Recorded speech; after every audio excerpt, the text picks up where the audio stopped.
For real. Big man. Kwa kuelekea mwisho wa mwaka kila mtu anahangaika kutafuta pesa jinsi gani kuweza kusherehekea siku vizuri. Kwa hiyo muda kutafuta pesa ni asubuhi, mchana, kile jioni na relax kama hivi. Unaangalia The Avenue na leo niko na mtu ambaye yeye ana dawa ya stress. Nani? Usiondoke utamjua nani zaidi.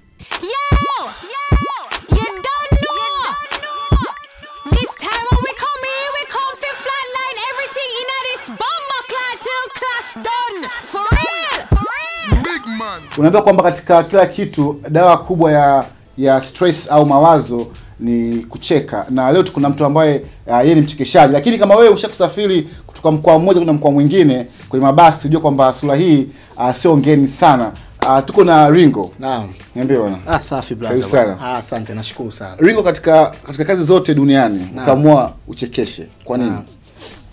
Kipaji hichi mimi naweza nikasema kiko ndani ya damu yangu kwa sababu na mimi mwenyewe nilitokea kupenda hii kazi na watu wenyewe mtaani kwangu, shuleni walitabiri yani. Tangia long time. Kwa hiyo akiniona tu watu wenyewe huwa wanafly. Sasa sijajua kwa nini wanafly. Sasa sijajua ufupi. Maana ufupi nao ni kituko duniani. Afuna watu kwamba mtu kuweza kuchekesha lazima uwe kidogo kama vile chizi fulani na kile yako isiwe sawa. Ni kweli?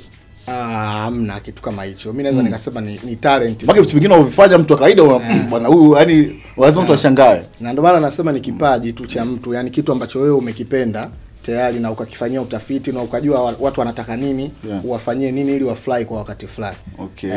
Lakini sio kusema tu kueuka kabisa, hapana. Kuna watu wengi wanafanya comedy Bongo. Naam.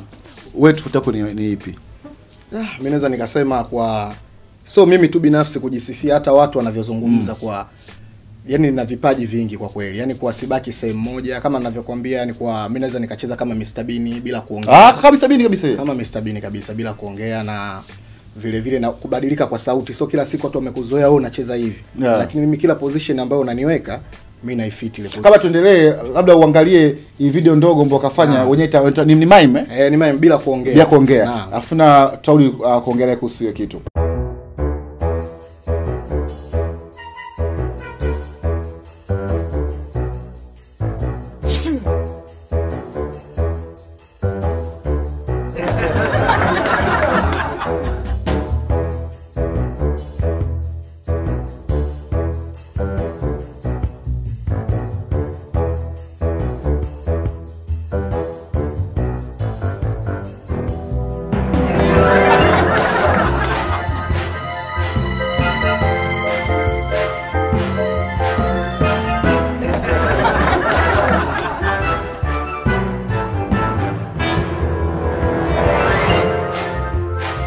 Hii wazo hili la kufanya video kama hizi iko wapi?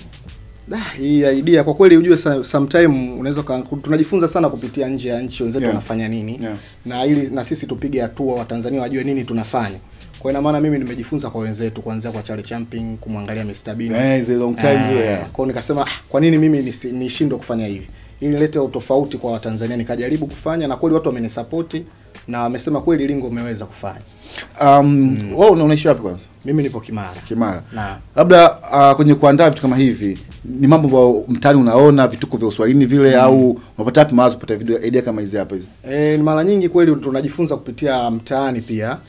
Ingawa mimi mwenyewe huwa nachekecha akili yangu na buni nafanya, lakini vile vile mtaani unaweza kupata kituko, unaweza katokea kituko tu kimetokea, wewe ukachukua kile kituko kaongezea na ya kwako. Unapata vitu tofauti. Labda kumbuka kitu gani ambacho ushakiona ambacho kukupatia wazo kufanya mmoja ya vichekesho vyako? Kama kuna kitu kimoja, kuna mtu nyumbani hivi labda akitokea kajiwasha hivi, utakuta anafanya kitu fulani hivi. Basi kile kitu kimeletea changamoto na watu wamekipenda kweli. Yaani akijikuna hivi, yani automatically yani uko hivyo. So cheese labda akijikuna kidogo tu ni rafiki yangu. Basi nikakichukua mimi hivyo walivyo maisha. Vile yani akijikuna tu hivi. Yani ndio hivyo akiongea kitu kimemfurahisha basi. Basi yani ndio hicho kitu mimi nikakichukua nikakiongezea kwangu na kweli watu wamekipenda. Wewe sasa hivi unafanya comedy kwa muda gani? Sasa hivi naweza nikasema inafikia hata miaka 8. Miaka 8? Kiukweli First time mtu bwana alikupatia ile tough ile bwana ukaanza tunaanza nani kusaidia kwenye kuweza kuingia kwenye game? Kiukweli nilianzaga kwa Musa Banzi. Ilikuwaje? Nilikuwa mimi nilikuwa nacheza sana mpira zamani. Okay. Kwa kuna jamaa mmoja kocha wangu alikuwa anaitwa Dimoso, alikuwa amecheza kwenye fungu la kukosa zamani. Ndio. Kwa hiyo mimi nimecheza mpira. Sasa kuna kipindi kuna picha moja ilitokaga inaitwa Nsiuka, kama unaikumbuka. Nafahamu Nsiuka. Sasa sikio tunaiangalia hivi nikamuona. Yeye alikuwa amecheza kama dokta pale. Mimi nikamwambia tu bwana, huyu kocha wangu huyo. Watu wakasema mbona na yeye kipaji unacho, kwa nini usimwambie? Kweli bwana, mimi nikafanya harakati, nikaenda nikamwambia bwana kocha, mimi bwana na uwezo wa kufanya kitu fulani. Akawa amecheka sana, wewe kipaji chako mpira tu bwana, uwezi kufanya hivi. Kwa hiyo mpira uko vizuri kabisa mpaka sasa hivi. Mpaka sasa hivi. Usione unene, mpaka sasa hivi. Na nacheza namba 5 na ufupi huo haitakiwi kucheza namba 5, lakini hata ukiwa mrefu vipi uchukue mpira. Na kwa nini sawa kuendelea kimpira? Unajua mpira una hela kuliko comedy au? Unajua unapoanza mpira kidogo kuna ugumu fulani. Mpira kwa kweli bwana kuna ugumu kiukweli. Yaani kupata hela inakuwa issue sana. Kibongo lakini. Unaweza kupata harage. Na kipindi kile sisi tunaanza mpira kidogo ulikuwa sio sana kama sasa hivi. Kiukweli sasa hivi mpira unalipa sana. Kipindi kile sasa mtu unavunjika moyo, unaweza ukacheza sana, mnaambulia tu kuchukua mbuzi kwenda kunywa supu basi. Kwa hiyo jamani akupatia break ya kwanza ile kusaidia. Akaniambia bwana njoo, kweli wakanijaribbu, akaniona kweli naweza. Na kwanza kabisa ukafanya ni movie gani au igizo gani? La kwanza kufanya nakumbuka ilikuwa Kanjibai, ilikuwa na Mzee Majuto. Kwa kweli namshukuru Mzee Majuto, kwa kweli alitupokea, akuchukulia hawa underground si nini, alitupokea kiukweli, na mpaka sasa hivi tuna majina makubwa. Tunashukuru kwa kutusupport yani. Shut your mouth. Listen close. What we come for though? Shut it down. Legal shot. No touch about. Enough excitement. See them frightened. Watch them while run. Nimeona kwenye Instagram post ya Chaff Pose. Naam. Ni hebu tuambie kidogo kuhusu movie. Chaff Pose ni movie nzuri kiukweli. Tumejaribu kufanya comedy lakini kidogo kuna vionjo kama vya ngumi hivi. Tumejaribu kufanya comedy action. Na wewe pia unaonyesha ngumi kidogo. Na kuna bunduki mule. Okay. Kwa Chaff Pose inamhusu kuna binti mmoja, yeye ni yatima. Lakini amechukuliwa na mtu, amemwokota, amemhifadhi, amemlea kama mwanae ama ndugu yake. Lakini sasa huyo jamaa yeye alikuwa na mambo ya uhalifu. Kwa hiyo akawa amemkuza kulingana yeye amtumie katika yale mambo. Kwa mwisho wa siku akawa anamtumia, labda nenda sehemu fulani, yule binti anaua, alafu anachukua pesa, labda kama kuna mzigo fulani anachukua, anamletea. Kwa hiyo sasa humo mimi nimecheza kama askari. Kwa yule binti baada ya kufanya uhalifu akakimbia Morogoro. Kwa na mimi sasa baada ya kuletea ile kesi nikafanya utafiti, nikaja kugundua yule mhalifu akakimbilia Morogoro. Kwa hiyo mimi sasa ndo nikaenda kule, na Morogoro kuna kamanda mwenzangu alistaafu, lakini nilimuomba rudi kazini tumtafute. Yeye ni Tini White. Basi humo utacheka kama kamanda wenyewe waoga tu. Kwa hiyo Sterling ndio mwenyewe. Sterling ndio mimi mwenyewe, make sifi. Of course, mpaka mwisho wa movie. Wewe sasa hivi umekuwa kwenye game miaka 8. Sasa hivi in industry ya comedy ikoje?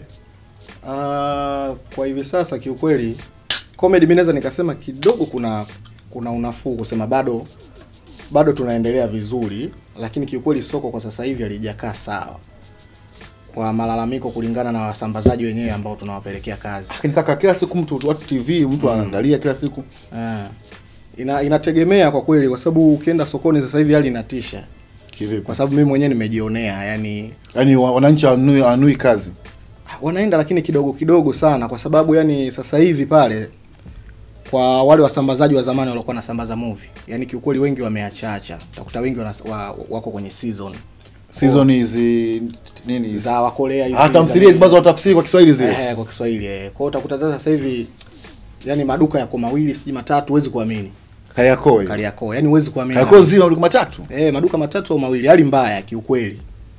Lakini siku hizi kuna watu ambao wanauza vichikisho vyao kama kwenye makampuni ya vingamuzi haya mbalimbali. Umeshafika kuingia huko bado, lakini kama nilivyokuwa walivyoona hapo watazamaji kwa sasa hivi nataka nije na ujio tofauti, nisibaki tu kwenye labda movie peke yake huku. Nataka niingie kwenye comedy za television pia. Kwa mimi naomba wanisubirie, kwa sababu wanajua kabisa lingo yukoje na kipaji kipi. Afuna hivi kwa nini kwenye gari kila gari likipanda kwenda mkoani yani filamu yako haikosi? Mimi ndio maana nikasubutu kusema ndugu mtangazaji, kwa sasa hivi kiukweli tunawashukuru wapenzi wetu, wadau kwa bado wanatukubali, kwa sababu mimi na mwenzangu Tini White yule kiukweli sasa hivi sokoni tunafanya vizuri kwa kweli. Yani wanatupokea vizuri sana. Kwa tunashukuru kwa hilo, na wasichoke na wategemee makubwa. Wewe ukipenda basi ukijiona watu wakusumbui. wanasumbua, wanabidi tujikaushe kisabuni. Maana ndo mashabiki, maana ndo wanakupa kula, au ndo matajiri zetu kwa kweli. Kwa hiyo ipaswe kuwadharau, wanapokuuliza unawajibu yani. Na sasa hivi umesema kwamba umetoa chafu pozi. Naam. Labda kama wananchi wanui, labda njia gani ambao unaitumia either labda kuwafikia zaidi? Kiukweli sasa hivi kwa kupata maoni kwa watu vile vile, kwa sababu mimi napendaga sana maoni kwa watu. Wanaambia Lingo, kwa nini usiende mikoani wewe mwenyewe? Yaani kwa kazi zako unaichukua au kutengeneza unapeleka mwenyewe kule. Mikoani. Unajua na sisi wasanii na tumebweteka sana. Unajua si niseme ubisho, sijajua, lakini mbona kuna fursa kubwa kabisa, yani unaweza ukachukua kazi zako, na watu wengi wanafanya hivyo. Unaenda mikoani, tena mashabiki zako ndo unaenda unakaribiana nao, unapata mawazo huku unawauzia kazi zako. Yani inawezekana. Yani hicho ndo kitu ambacho nimejipanga kufanya. Kwa hiyo mikoa mbalimbali wanisubiri kiukweli. Wakati wowote natua huko. Labda lini unaanza? Nadhani mwezi wa 12 kuelekea wa kwanza, lakini mwezi wa 12 hapa nitakuwa tayari nadhani kwa mikoa hii ya karibu Morogoro, labda wapi hapa nitakuwa nishaanza. Kwa hiyo wanisubirie kwa hamu sana. Okay. Na pole kavi tour. Umeshazoea tour ya wanamuziki upo mwenyewe tour ya comedy. Yaani mimi hiyo si niseme nini, lakini wanisubiri kwa hamu kwa sababu nitakuwa kama drone ile ya TV. Kila sehemu naangaza. Yani mimi nipo naangaza. Zaidi ya comedy, nje ya comedy nini unafanya? Nje ya comedy mimi mara nyingi najishughulisha tu na biashara tu ndogo. Okay. Mjasiriamali. Mjasiriamali. Biashara gani? Unabidi utuambie, anza kwa kasinjo wateja wako wenyewe. Nipo tu pale pale Kimara, kwa nimefungua label mambo ya CD za nyumbani, ndo nipo pale. CD za movie za nyumbani. Okay. Ndo naziuza hizo kwa sababu niunge mkono kazi zetu. Lakini wananchi wananunua. Wananunua. Unajua vizuri ukiwa na jina, biashara inakuwa kidogo rahisi. Na ndio maana nasema natamani sana jina lako kubwa. Basi hivi una wake wangapi? Wake wasipasaje makazi zenu? Mmoja tu. Lakini kwa upande wa pili tuongee ukweli, ukiwa superstar, matizo kama hayo lazima atokee. Kwa mafans wa kiki labda. Kwa sababu ujue bwana, ukiwa star bwana, majaribu lazima upate. Kiukweli hata ukiwa na sura mbaya, kwa sababu tayari wewe ushakuwa star. Leo unashindaje? Tunashinda hivyo kwa sababu wahenga wanakuambia ukimwona kuku kaenda kwa mganga ujue rangi yake imemponza. Kwa hiyo unajua, kwa hiyo unajua nini unafanya, unajua nini unakifanya, na unajua nini ndoto zako. Hapo baadaye unaangalia na familia, inakuangalia, inakutegemea. Kwa hiyo sasa unajua kabisa nikienda long hivi. Kuna magazeti ukosea lazima kuanike sana. Sana kwa sababu mimi mzee Majuto alinifundisha kitu fulani, ananiambia mwanangu, star ni nidhamu. Kwa hiyo ukiwa na nidhamu wewe ndio star. Kwa hiyo mimi na nidhamu sana, nakumbuka sana ile kauli yake. Kwa hiyo hata hizi skendo mimi huaga naepukana nazo sana. Kuna mtu anaweza confuse kuangalia kwenye TV, anahisi labda wewe ndio uko vile kwenye real life. Hiyo ndio inakutokea? Sana. Na wewe watu unaambiaje labda unadilije na kitu kama hiyo?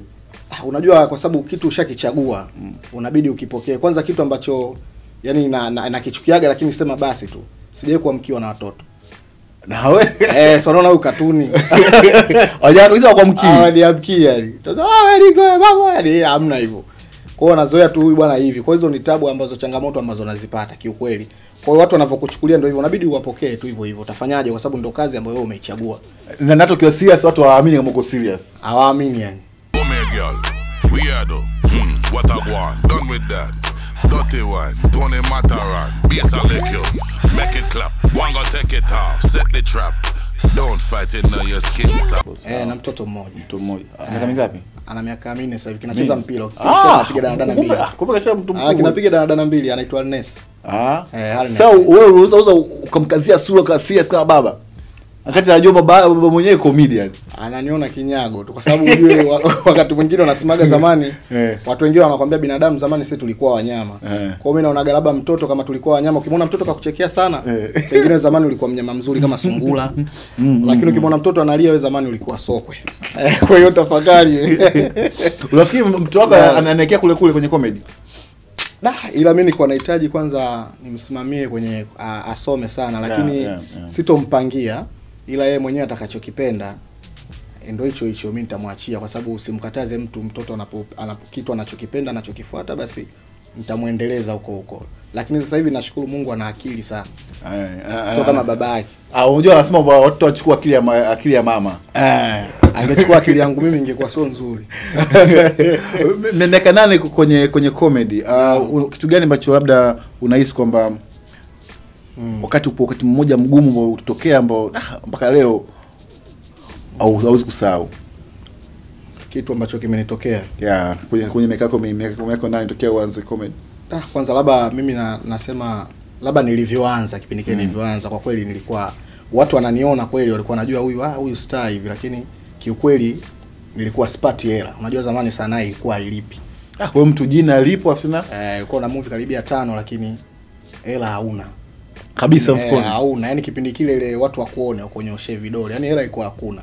Yani kiukweli unaweza ukajikuta umekata tamaa, lakini ndio maana nawaambia vijana wenzangu wasikate tamaa. Unaposubutu kufanya jambo fulani, usione labda kwanza akilipi. Wewe komaa nacho kile kitu. Kila kitu kinalipa kwa ukifanya bidii. Kwa hiyo ndio maana mimi nimefanya bidii mpaka sasa hivi naweza nikasema nashukuru Mungu sanaa inanilipa. Siwezi kusema sanaa inilipi, hapana. Sababu maisha yanaenda kupitia sanaa. Kwa mtaani mtu akona komba 10 sasa hivi inaruhusiwa tofauti na zamani. Nimeona ile meme yako. Wale ni watu ambao ni kundi lako au ni watu ambao tofauti sana ambao unafanya kazi? Kuna kitu kizuri sana umenikumbusha. Sasa hivi nimefungua kampuni yangu. Yaani kidogo na nahitaji kidogo niwe na watu fulani. Wale unaoona baadhi ni watu wangu ambao wapo pale. Kwa hiyo mimi wote Kimara kule au wanakaa sehemu tofauti. Kimara ni kampuni iko pale Kimara, kwa sababu tunaanza kufungua hivyo Kibishi, kwa sababu lazima ndio hivi mambo kidogo. Kwa naita Mkweche Filamu. Mkweche ni jina la babu yangu. Mkweche Filamu. Kwa hiyo kundi la watu wangapi? Tupo wachache, tupo kama watu sasa hivi, kwa sababu ndo tunaanza, tupo kama watu 5 tu. Lakini na imani baadaye mambo yakiwa mazuri, tukipata support kitakuwa kitu kikubwa. Kiongozi umeanza kimya. Umeona hujitangaza bwana, watu wanatafuta wasanii hivi na hivi upate wasanii wengine. Sina muda mrefu kiukweli, naweza kusema sasa hivi kama wiki 2. Yaani bado, yani sina muda sana. Kwa nafasi bado zipo kwa watu ambao wangependa kujiunga. Nafasi bado zipo, tunawakaribisha sana. Kama mtu unapenda kufanya kazi, maana kuna watu wengi sana ambao wanasumbuaga. Yaani kama vikishafanya interview na mtu kama wewe, watu wapiga simu sana wanataka kufanya kazi. Kwa kama mtu anafanya kazi na Ringo, ingia Instagram natumia Ringo Macintosh. Jina lake nitakuonesha hapo, lakini pia Facebook natumia Jacob Ringo. Na labda kazi ambayo sasa hivi una kundi, una kazi kama ya Chafu Pose ni kazi binafsi ni wewe, sio ya kundi. Sio ya kundi. Kuna kazi ambayo umeandaa ya kundi labda? Sasa hivi ndo niko mbioni kufanya hivyo. Baada ya ile Chafu Pose kuna kitu kingine nitakuja nacho. Kuna hiyo Chafu Pose, na sasa hivi nitadili sana kama kwenye mime kama ninavyokuambia pale. Kwenye Chafu Pose kuna binti fulani kwenye posters pale hatujamweka, lakini ukija kuitizama usiku ikishatoka nitakuletea. Kiongozi, comedy zako ungefast na kuimba kama vile kurap fulani hivi. Ngoja na style yako fulani au huko hakuna pesa huko? Nishajaribu kuimba kiukweli, ila bwana kuimba ndio vipaji vya watu bwana. Unajua bwana, mimi kinachonichanganya beat. Ukishaenda studio pale wanakuvalisha ile madude yao. Sasa utakuta mdundo mimi nausikia masikioni, afu kuimba nimbe mdomoni, yani sielewi. Kama kujifunza gari siku ya kwanza. Maana ukijifunza gari siku ya kwanza utakuta nilivyojifunza gari siku ya kwanza kati na drive hivi, najiuliza mbona matairi siyaoni. Unataka kuona kila kitu. Nataka kuona kila kitu. Nakunja lakini mbona matairi siyaoni, nayachungulia. Kwa hiyo ndo kama hivyo yani.